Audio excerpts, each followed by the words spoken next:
Dios les bendiga, es un placer para mí dirigirme a cada uno de ustedes en esta 130ª edición del estudio familiar para células de adultos. Sean bienvenidos para poder desarrollar el estudio para este próximo sábado 22 de enero que se titula La vida en el Espíritu Santo. Para ello vamos a tener la lectura en Romanos capítulo 8, versículo del 5 al 11, que dice de la siguiente manera: Los que viven conforme a la naturaleza pecaminosa fijan la mente en los deseos de tal naturaleza.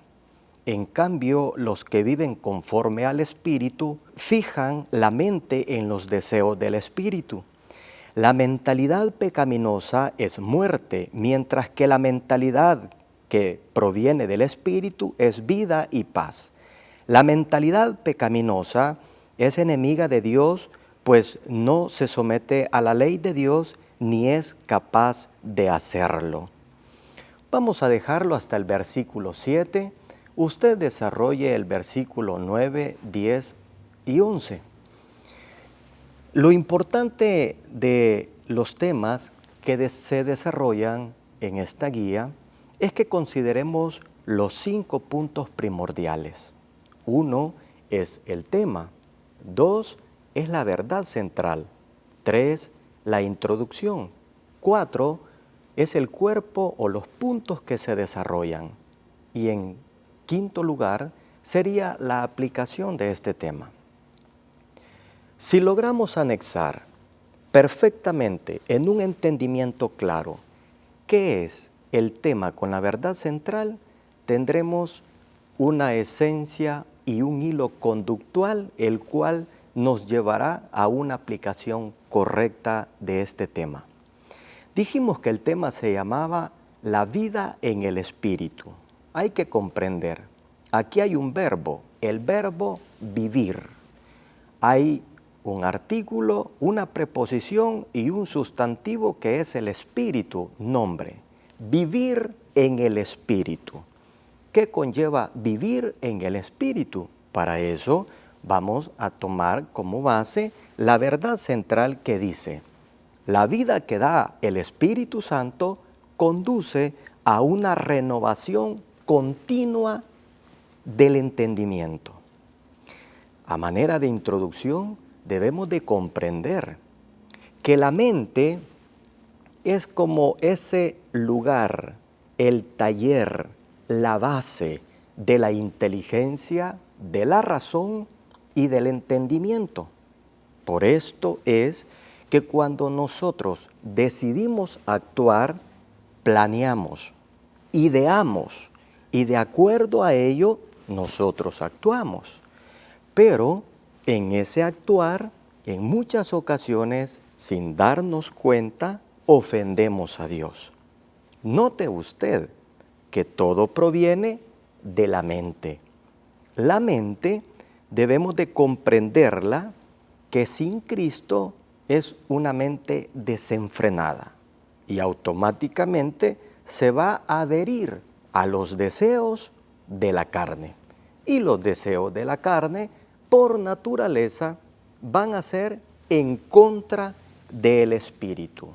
Eso es lo que nosotros debemos de comprender, que cuando el creyente nace de nuevo, debe despojarse de su vieja mentalidad y desarrollar una mente enfocada en Dios, una mente que edifique, una mente que avance, una mente que cambie y que su estrategia sea puesta en la gracia y en la misericordia de nuestro Señor Jesucristo. El primer punto es bien interesante y el primer punto dice viviendo bajo una mentalidad pecaminosa. Viviendo bajo una mentalidad pecaminosa. Recuerde usted el tema, la vida en el Espíritu. Pero cuando vivo bajo una mentalidad pecaminosa, debo entender yo como creyente que yo siempre libro una batalla. Esta batalla evidentemente va a ser entre mi antigua naturaleza y mi nueva naturaleza. Mi antigua naturaleza es la naturaleza del pecado y mi nueva naturaleza es la naturaleza que Cristo me dio a través del Espíritu Santo.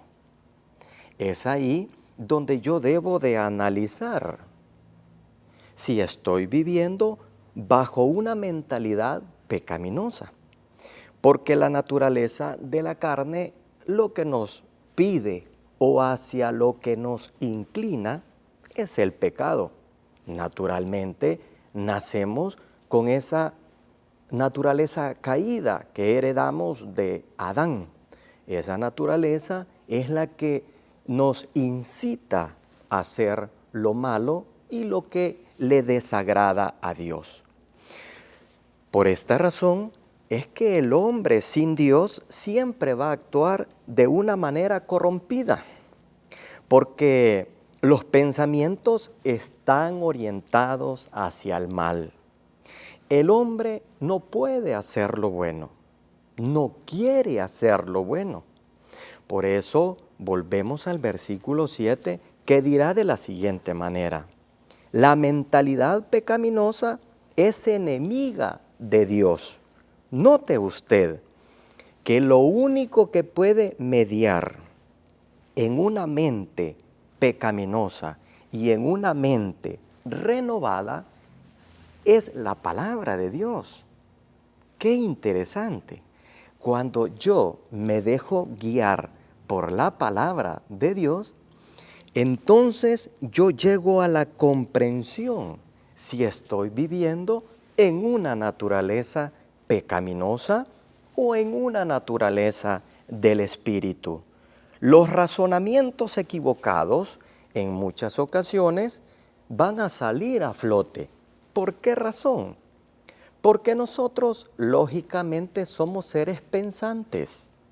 Quiérase o no, todos y cada uno de nosotros tenemos un poco de filosofía, de dialéctica, tenemos un poco de, por así decirlo, de argumentación interna. Para aquellos que no han recibido una nueva naturaleza, esos argumentos y esa filosofía es el fuerte que ellos ponen frente a la palabra para poder evitar o poder negar su naturaleza del pecado.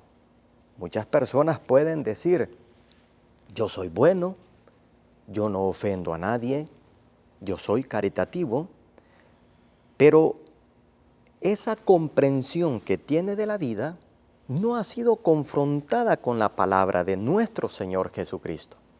Al comprender la palabra de nuestro Señor Jesucristo, entenderemos que la mentalidad pecaminosa por naturaleza los seres humanos la tenemos. ¿Cómo yo podré superar esos argumentos, incluso esos valles de ateísmo en los cuales yo me sumerjo en algunas ocasiones? Solamente con la palabra de Dios. Es ella la que va a servir de luz, es ella la que me va a guiar, es ella la que me va a encaminar. Por ello es que nosotros como creyentes, como hijos de Dios, necesitamos un proceso de renovación. Eso es necesario, un proceso de renovación. Cuando creemos en Cristo, nos arrepentimos del pecado y reconocemos a nuestro Señor, aquel que dio su vida en la cruz del Calvario por cada uno de nosotros. Entonces entendemos que hoy tenemos una nueva naturaleza, que ya no podemos vivir bajo la naturaleza del pecado, que hoy estamos en un proceso, de allá venimos, aquí estamos y para allá vamos. ¿Para dónde? Para la vida eterna. Pero para llegar ahí, yo tengo que trabajar en un proceso de renovación. ¿Qué significa esto? Que nunca seremos las personas que fuimos, porque hoy tenemos el Espíritu Santo, el que nos revela toda la verdad. Aunque seguimos luchando contra el pecado, no lo podemos negar, porque en esta tierra nadie es perfecto. Cualquier puede decir, yo no cometo este error, o este, o este, o este, y hacer una extensa lista. Pero no juzgues a los demás solo por pecar de una forma diferente a los demás. Tal vez tus gustos son distintos y los ajenos sean contrarios a tus gustos. Por eso quizás dices tú, yo nunca cometería esas locuras, pero es porque tu debilidad no está ahí. Simple y sencillamente es eso.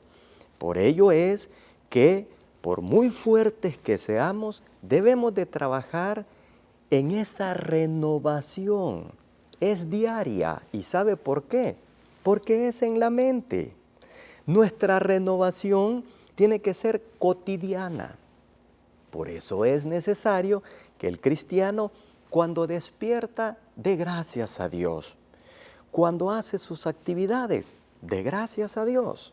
Y cuando va a descansar, también es necesario que dé gracias a Dios. Renovarse es importante cada día, sin duda alguna. La persona que se renueva constantemente es aquella persona que tiene avances, que tiene cambios significativos. Por ello dice la Escritura en 1 de Corintios capítulo 2, versículo 15 y 16, que nosotros ahora tenemos la mente de Cristo. Pero lo que le decía anteriormente, no puedo decir yo que ya soy perfecto. En la iglesia no estamos los perfectos, estamos las personas que nos queremos renovar continuamente. No tendremos un cambio de la noche a la mañana. Recuerde usted que traemos una naturaleza en la cual vivíamos esclavos bajo el pecado. Pero hoy nos estamos renovando constantemente gracias a la ayuda del Espíritu Santo. Por ello es que debemos de ser sensatos y debemos de analizar la palabra de nuestro Dios, porque en la palabra y con la guianza del Espíritu Santo encontraremos cuando estamos haciendo las cosas bien o cuando estamos haciendo las cosas mal. Definitivamente el Espíritu Santo nos va a guiar a toda verdad. Es necesario, después del punto 2, que pasemos al punto número 3. El punto número 3 dice que hay que fijar la mente en los deseos del Espíritu. Note usted qué importante es tener el hilo conductual. Si usted recuerda, el tema era la vida en el Espíritu. La vida en el Espíritu me lleva a reconocer a mí en la naturaleza que vivía. La vida en el Espíritu me lleva a reconocer a mí dónde estoy fijado con mis metas para poder generar un cambio interno, como dice el griego, la metanoia, un cambio de adentro hacia afuera. Caso que hemos entendido un poco mal, porque nosotros siempre hemos tratado de cambiar de afuera para adentro, cuando Dios nos dice de adentro hacia afuera.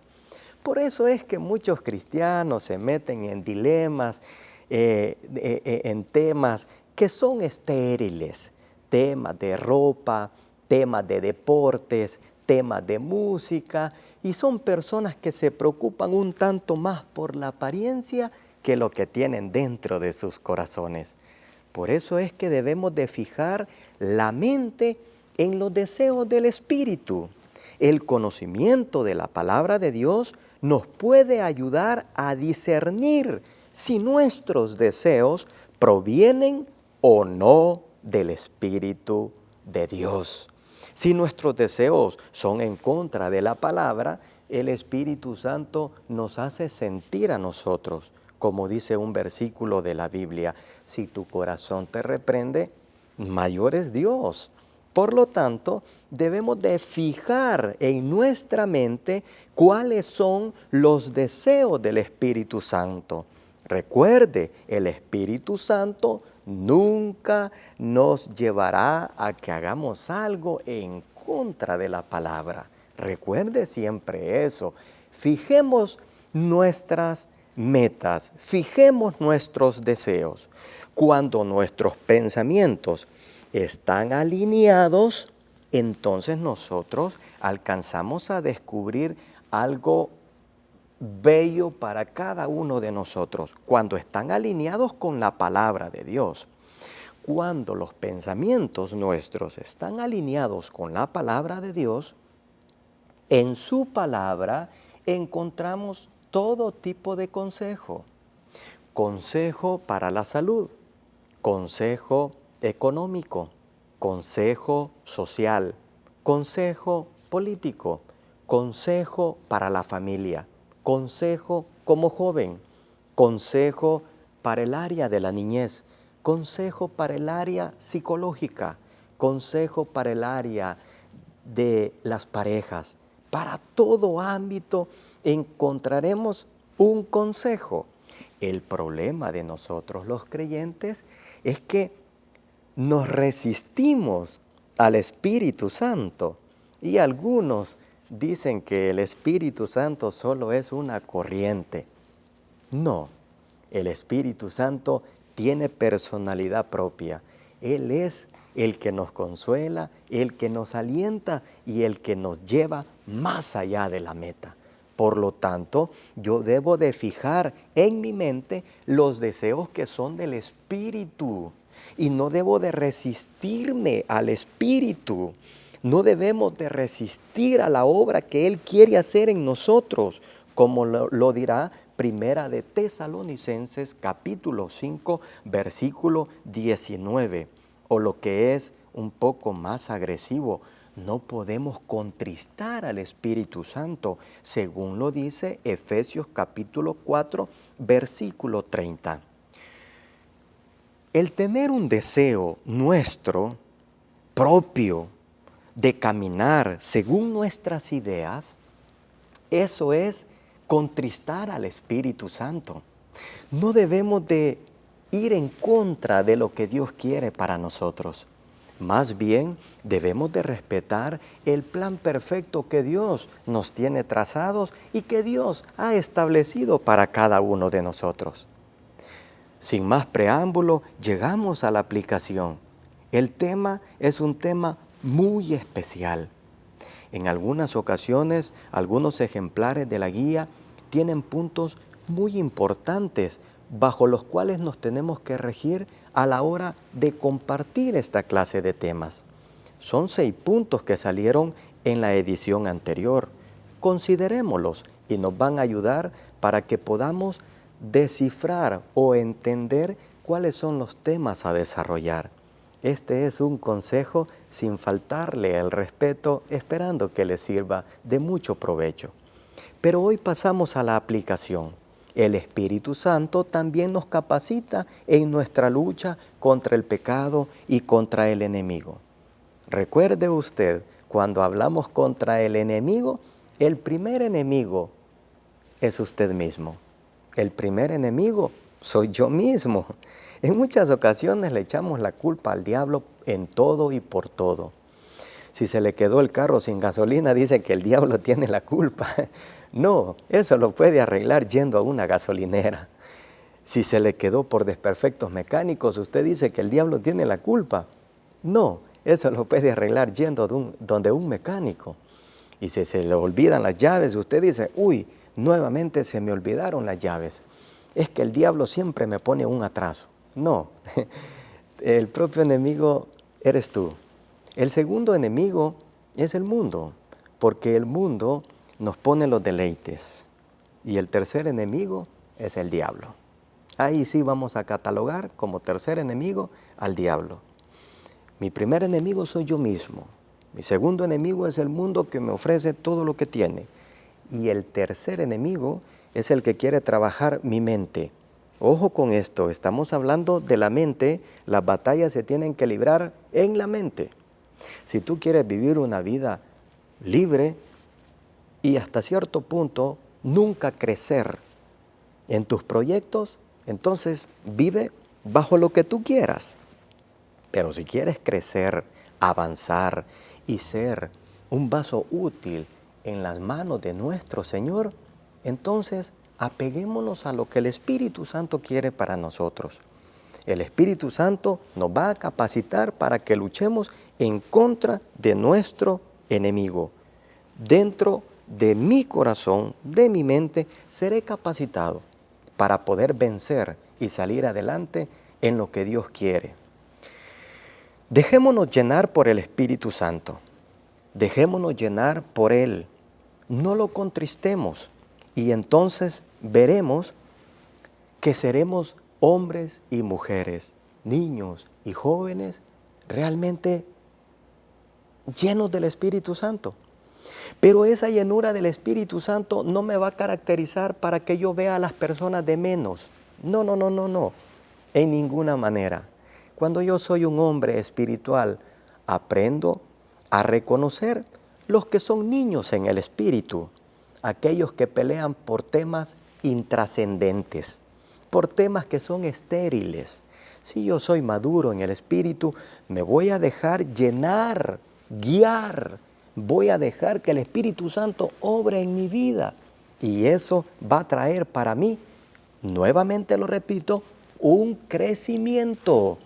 No para sentirme superior o porque mi privilegio, yo soy superior a los demás. No nos equivoquemos. El más alto privilegio desde la vista jerárquica, si le damos vuelta a la pirámide, nos daremos cuenta que el más alto privilegio en la iglesia es el que más sirve, no es al que más le sirven. Nos hemos equivocado en muchas cosas, pero ¿por qué? Porque no hemos tenido la guianza del Espíritu. Necesitamos que el Espíritu Santo nos guíe, nos llene, nos capacite y sobre todas las cosas no lo contristemos. Él tiene muchas cosas para nosotros. Terminamos con Romanos capítulo 8, versículo 9. ¿Qué nos dice este versículo? Vea qué maravilloso lo que nos dirá este versículo de la Escritura. Los que viven según la naturaleza pecaminosa no pueden agradar a Dios. Si tú y yo queremos vivir en el Espíritu, agradaremos a Dios. Pero si no vivimos en el Espíritu, desagradaremos a Dios. Ha sido para mí un placer dirigirme a cada uno de ustedes, esperando que haya sido de edificación, entendiendo primero nosotros los que iremos a compartir este mensaje para que lo podamos transmitir de una manera fluida y no hayan contratiempos en pensamientos vacíos que no traerán edificación para nuestra vida. Que el Señor le bendiga y sigamos siendo llenos del Espíritu Santo, viviendo en su gracia y en su amor.